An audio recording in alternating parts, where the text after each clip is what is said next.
안녕하세요. 제이정입니다. 지금 여기 미국 서부 시간으로요. 밤 12시 34분 지나가고 있고요. 뭐 이것저것 뭐 사무실에서 정리할 거 정리하고 뭐 이렇게 하다 보니까 늦어졌습니다. 뭐 문의 이메일 오고 이렇게 했는 거 답변 이렇게 해주고 있고요. 근데 이메일 답변을 이렇게 쓰다가 보니까 이렇게 여러 사람하고 이거나 공유를 좀 하면 괜찮겠다 이런 생각을 좀 했습니다. 그래서 밤늦게 이렇게 카메라를 켰습니다. 이메일 내용이 뭐냐면요, 안녕하세요, 저는 서울에 사는 입니다. 은퇴 후 미국으로 가서 살 예정입니다. 딸아이가 얼바인에 살고 있습니다. 선생님 이야기는 많이 들었습니다. 감사합니다. 그리고 수입이 없으니 수익성 부동산을 구매하고자 합니다. 그러니까 미국에 왔을 때 수익이 없으니까 수익성 부동산을 구매하겠다는 것입니다. 많이들 그렇게 하시죠. 그리고 뭐 굉장히 장문입니다. 이게 보면 엄청나게 장문인데 뭐 땅에도 관심이 있으시고 뭐 역세권 이런 얘기도 나오고요. 뭐 그리고 보면 뭐, 뭐 정치적인 거 뭐 이런 이야기도 말해요. 굉장히 장문으로 써주셨어요. 답장을 쓰다 보니까 이거 여러 사람들하고 공유를 하면 여러분들한테 도움이 되겠다는 생각이 들어서 이렇게 밤늦게 카메라를 켰습니다. 그러니까 내용은 되게 긴데요. 그냥 간단하게 이야기하면 은퇴해가지고 미국에 와서 자제분 있으시고 그래 살려고 하는데 이거 어떻게 하면 좋겠느냐 이런 거고요. 그리고 여기에 뭐 꼭 한국에서 은퇴해가지고 오신 분들 뿐만이 아니라 미국에서 뭐 은퇴를 하신다든지 아니면 노후 대책용으로 부동산 투자를 하시는 분들 많으시잖아요. 그런 분들한테도 뭐 다방면으로 다 도움이 될 거라고 생각을 합니다. 끝까지 지켜봐 주시면 아주 좋은 나눔의 시간을 가졌다고 생각을 하실 수 있을 것 같습니다.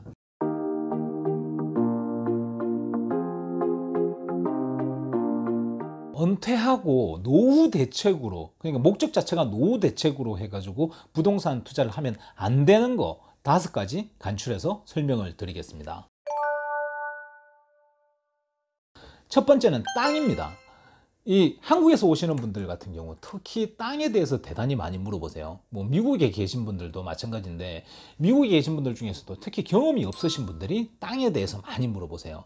상대적으로 적은 돈을 가지고 투자를 할 수 있는 거거든요. 토지를 구입하는 것은 2개 중에 1개입니다. 큰 시세 차익을 노리든지 아니면 개발 가능성을 노리든지 이렇게 2개 중에 1개인데요. 특히 한국에서 오시는 분들 중에서요, 2개의 도시를 하나의 철도로 이렇게 연결한다고 해가지고 그 중간 지역에 땅을 매입하신 분들이 많으시고요. 근데 땅에 대한 붐이 막 일었을 때 어떤 분들은 들어가는 길이 없는 그런 땅에 투자를 하셨습니다. 그러니까 내 땅이 여기 있으면 들어가는 길이 있어야 되잖아요. 길이 없고 내 땅이 이렇게 있으면 다른 사람 땅에 다 둘러싸여 있는 거예요.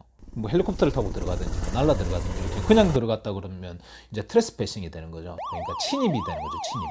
근데 이렇게 투자를 하시는 분들도 계셨습니다. 그런데 있지 않습니까? 빈 땅의 시세 차익을 노리는 거는 애초에 힘든 일이고요. 왜냐하면요, 땅덩어리가 넓으니까 수요에 비해서 공급이 어마무지하게 많은 거죠. 그래서 사실은 우리나라하고 다르게 토지를 매매하는 것은 대부분이 2번째인 미래 개발 가능성이 포인트가 됩니다. 만약에 확정되지 않은 사실이나 잘못된 정보를 내세워서 매매를 할 경우에 바이어 측과 셀러 측이 법적 분쟁도 제법 많은 게 미국의 땅이라는 겁니다. 기본적으로 노후 대책이라 하면, 은퇴를 대비하는 노후 대책이라 하면요, 현금의 유동성과 환금성이 좋아야 하는데 말씀드렸다시피 미래 개발 가능성이 포커스이다 보니 원하든 원치 않든 장기 투자가 되어버리는 거죠. 거기다가 들어온 돈 자체가 없으니까 이거는 현금 유동성이 적은 정도가 아니라 사실 현금 유동성이 전혀 없다고 봐야 되는 거죠. 그러니 미국에서 땅을 산다는 이야기는 노후 대책용, 은퇴 자금용 이런 거는 완전 빵점이라는 이야기입니다. 세금만 주구장창 나가고요, 들어오는 돈은 없고요, 환금성은 떨어지고요. 이게 미국의 땅입니다. 이게 땅의 현실입니다. 2번째로는 상가. 이건 특히 우리나라 사람들이 상가를 좀 좋아하죠. 여러분들 좋아하시죠? 상가 가지고 있으면 뭐 좀 부자 같고 그렇죠. 근데 요즘 미국 상가가 조금 불안합니다. 지금 미국 경기가요, 좋은 건 맞거든요. 좋은 건 맞는데 자영업 하시는 분들 만나보면 상당히 어려워들 하십니다. 자영업 하시는 분들이 쉽지 않을 수밖에 없는 게 원체 전자상거래가 되게 발전했지 않습니까? 뭐 아마존이니 뭐 알라바마니 뭐 그 이외에도 뭐 걔들 뭐 이퍼피니 뭐 엄청나게 많잖아요. 전자상거래가 대단히 이렇게 많아지면서 자영업 하시는 분들이 상당히 힘들어 하십니다. 백화점도 문 닫고 그러잖아요. 자영업이 잘못돼서 세를 제대로 못 내고요, 공실률이 생기고요, 뭐 이런 추세가 있는 거죠. 현재 미국에서 자영업자 폐업률이 생각보다 많습니다. 상가 자체를 나쁘다고 볼 수는 없습니다. 그 상가가 가지고 있는 마켓의 특성을 잘 계산하고요, 상가 마켓의 특성을 잘 보면 수익률도 좋고 안정성이 있는 것들도 분명히 많이 있기는 합니다. 하지만 조건 자체가 은퇴 후에 노후 대책이란 이런 개념이라 그러면 정말 잘 해가지고 잘 찾지 않는 이상은 추천드리기가 대단히 힘듭니다. 셋째, 높은 세금. 이 부분은 제가 몇 번을 말씀드린 것 같은데요. 미국은 주마다, 시마다, 뭐 카운티마다, 동네마다, 심지어는 길 하나를 두고도 세율이 다른 데가 대단히 많습니다. 일단 은퇴 후에 노후 대책으로 그냥 순수하게 그냥 은퇴하고 난 뒤에 노후 대책만을 가지고 부동산 투자를 생각을 하신다 그러면 일단은 세금 높은 데는 무조건 그냥 피하시는 게 맞습니다. 미국은 1년에 2번 내는 세금이 생각보다 많고요. 그러면서 지역마다 편차도 대단히 큰 편입니다. 어떤 상황이 되더라도 세금은 주고도 나가는 거고요. 기본적으로 항상 일반적으로 가지고 있는 그 기본적인 지출이 되어 있는 겁니다. 세금이라는 것이. 수익성 부동산에서 일정한 지출이 그게 뭐가 됐든지 간에 많다는 것은 무조건 좋은 일이 아니죠. 그만큼 수익이 줄어든다는 얘기니까요. 세금이 높다고 해가지고 무조건 꼭 이렇게 나쁜 것만은 아닙니다. 여러 가지 계산상 항상 공실률이 줄어들어 가지고 항상 꽉꽉 채울 수 있는다 그러면 뭐 세금을 사실 겁낼 필요는 없죠. 하지만 분명히 말씀드리지만 조건 자체가 은퇴 후에 노후 대책이라 그러면 지양해야 되는 것이 맞습니다. 지양. 만약에 젊은 사람들이 자녀를 기르고 혹은 뭐 특수한 목적에 맞게끔 특정 환경을 원하셔서 세금이 많이 들어가는 지역에 사시고자 하신다 그러면 그야 뭐 할 수 없는 거죠. 괜찮겠죠. 하지만 조건 자체가 은퇴 후 노후 대책용이라고 하면 지양을 하시는 게 맞습니다. 세금 높은 쪽은 일단 피해가는 게 맞습니다. 네 번째, 호텔. 이게 무슨 소문이 있는 건지 생각보다 정말 많은 사람들이 이 호텔에 대해서 여쭤보십니다. 비교적 안정적이고 수익이 좀 많이 나는 것은 맞습니다. 하지만 환금성이 좀 떨어지고요, 운영하는 게 생각보다는 상당히 힘듭니다. 수익형 호텔이라는 거는 이 자체만으로도 작은 소규모 비즈니스라고 생각을 하셔야 됩니다. 식당 하나 한다 이렇게 생각을 하셔도 돼요. 항상 신경을 쓰고 관리를 해야 된다는 얘기죠. 24시간 뭐 호텔 가면 밤에도 사람들 다 프런트 지키고 있잖아요. 24시간 거기에 있어 있는 사람부터 시작을 해가지고 각종 인스펙션, 종업원 관리, 청결 상태 확인 등 무수하게 신경을 쓸 일이 대단히 많습니다. 이건 은퇴 후 노후 대책이 아니라 있지 않습니까? 호텔은 은퇴 후에 새로운 다른 비즈니스를 시작하는 겁니다. 조건 자체가 완전 달라지죠. 난 아직 젊어. 그리고 아직 해볼만해. 할 거야. 이렇게 생각해 보시는 분들은 사실 해볼만도 한데 그것도 사실 참 힘이 든 게 호텔에서 일하시는 분들을 관리하기도 대단히 힘들고요. 그리고 미국 사람들에 대한 컴플레인을 받아야 되는 거잖아요. 그러니까 현실적으로 이 호텔 비즈니스는 한국에서 이렇게 가도 오신 분들 같은 경우는 매니지먼트를 혼자서 만들어내기가 거의 힘듭니다. 매니저를 분명히 한 명을 써야 된다는 거죠. 큰 인건비의 포션이 또 나가야 되는 거죠. 그래서 설사 은퇴 후에 미국에서 비즈니스를 하신다 하시더라도 호텔을 이렇게 추천드리지는 않습니다. 다섯 번째, 재개발 지역 투자. 와, 이거 정말 많이 물어보세요. 이게 우리나라에 오시는 분들이 미국에 이제 재개발 지역을 원하시는 건데요. 이거는 그냥 잊어버리시는 게 맞습니다. 아예 없는 건 아닙니다. 미국에서도 재개발 이렇게 지역 개발하고 이런 게 아예 없는 건 아닙니다. Opportunity Zone이라고 해가지고 아주 큰 프로젝트입니다. 사실 세금 혜택도 되게 많고요. 그런데 이 Opportunity Zone을 설명을 드리려고 그러면요, 이것만 해가지고 한 3시간 정도 설명을 드려야 돼요. 세금 혜택도 많은 편이고요, 기간도 굉장히 깁니다. 어쨌든 이렇게 생각하시면 돼요. 미국에서 재개발 지역에 투자하는 거 있지 않습니까? 그 Opportunity Zoning Plan이라고 해가지고 이렇게 나오는 거 있지 않습니까? 그거 같은 경우에는 그냥 아예 머릿속에 없다고 생각을 하시면 돼요. 그리고 이게 정부에서 이걸 시작을 하는 건데 시작하는 경우가 상당히 드뭅니다. 그래서 이쪽 한쪽 지역이 이렇게 너무 오래되고 낙후됐다 이렇게 하면 있지 않습니까? 그 옆에다가 산 많고 땅 많잖아요. 밀어가지고 여기에다가 새로운 동네를 짓지, 이거 있는 걸 갖다가 그대로 부시고 다시 짓고 그렇게 잘 하지는 않는다고 생각을 하시면 돼요. 땅이 넓어서 그냥 그 옆에다가 짓지, 있는 것을 다 덜어내고 거기에다가 다시 짓는 거는 거의 없다고 생각을 하셔도 됩니다. 설사 어떤 지역을 개발을 한다 손 치더라도 있지 않습니까? 기간이 너무 깁니다.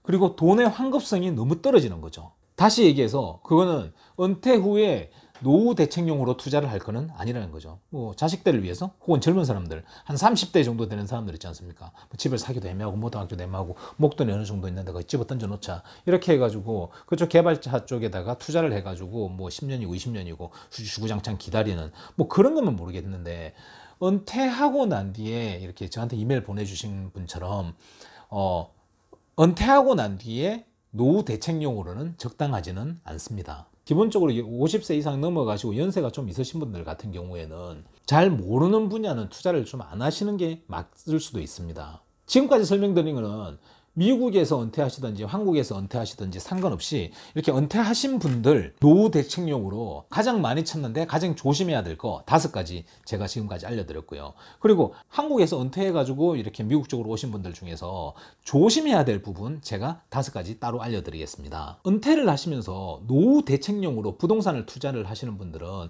이 5가지는 꼭 명심하셔야 됩니다. 첫째, 현금의 유동성.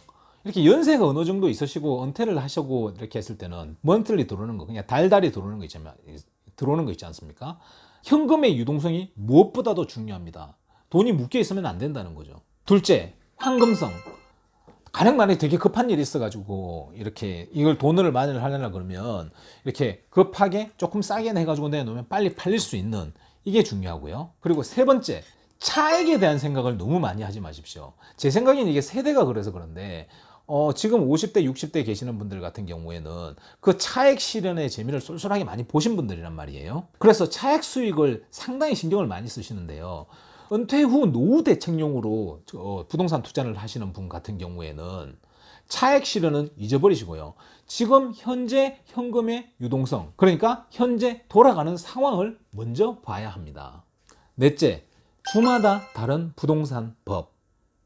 미국은 주마다 부동산법이 상당히 많이 다릅니다. 저는 미국에서 4개의 주에서 살아봤고 각 주에 있을 때마다 저는 집을 혹은 비즈니스를 사고 팔고를 다 해봤습니다.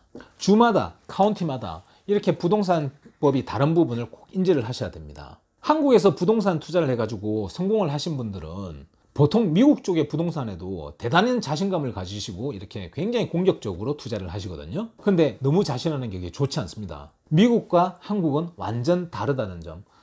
대표적으로 머릿속에 제가 얼럭 떠오르는 게 아까 이메일 중에서 역세권 이렇게 말씀하시고 이렇게 하시거든요. 물론 역세권이 이렇게 되는 데가 있어요. 뭐 뉴욕 같은 데는 뭐 역세권이 되겠죠. 근데 역세권이 마이너스 효과가 나는 데가 사실은 더 많습니다. 미국 전체적으로 보자 그러면. 그래서 이 5가지는 꼭 명심을 하셨으면 좋겠습니다. 그리고 미국에서 이렇게 오랫동안 30년, 20년, 40년 이렇게 사시다가 은퇴를 하시는 분들 같은 경우에는 사실은 미국이 제2의 고향인 거죠. 딱히 한국 가도 할 수 있는 것도 없고 할 것도 없고 그래요.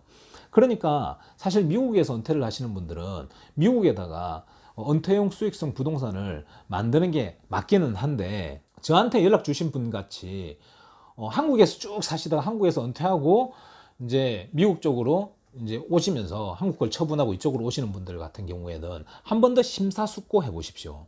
한 번 정도 더 고민을 해보시는 것이 좋다고 생각합니다. 미국 생활 조금 하시다가 결국에는 한국으로 돌아가시는 분들이 생각보다 되게 많습니다. 근데 한국 재산 다 처분하고 미국으로 이렇게 온 사람들 같은 경우에는 가고 싶어도 갈 수도 없고 이러지도 못하고 저러지도 못하는 그런 상황이 되거든요.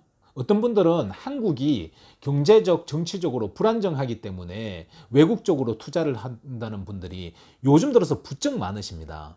특히 중국 분들이나 한국 분들 같은 경우에는 미국에 있는 재산을 굉장히 안전자산으로 생각하는 성향이 굉장히 강한 것 같습니다. 미국은 다민족 국가이고 이민자의 나라이고 그리고 민주주의가 제법 잘 자리 잡은 나라라서 안정성이 있는 것은 맞는 것 같습니다. 비교적 다른 나라하고 비교했을 때요.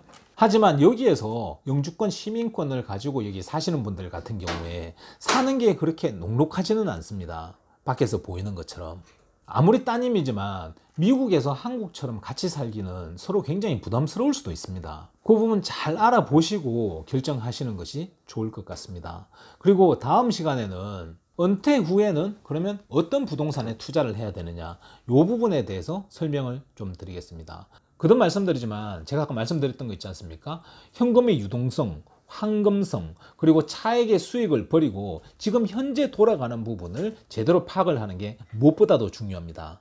거기에다가 주마다 다른 부동산법, 이건 사실 부동산 똑똑한 에이전트 하나 알아놓으면 되는 거고요. 은퇴하시면서 노후 대책용으로 부동산 투자를 하시는 분들 같은 경우에는 이걸 진짜 명심하셔야 됩니다. 그러면 다음에 뵙겠습니다.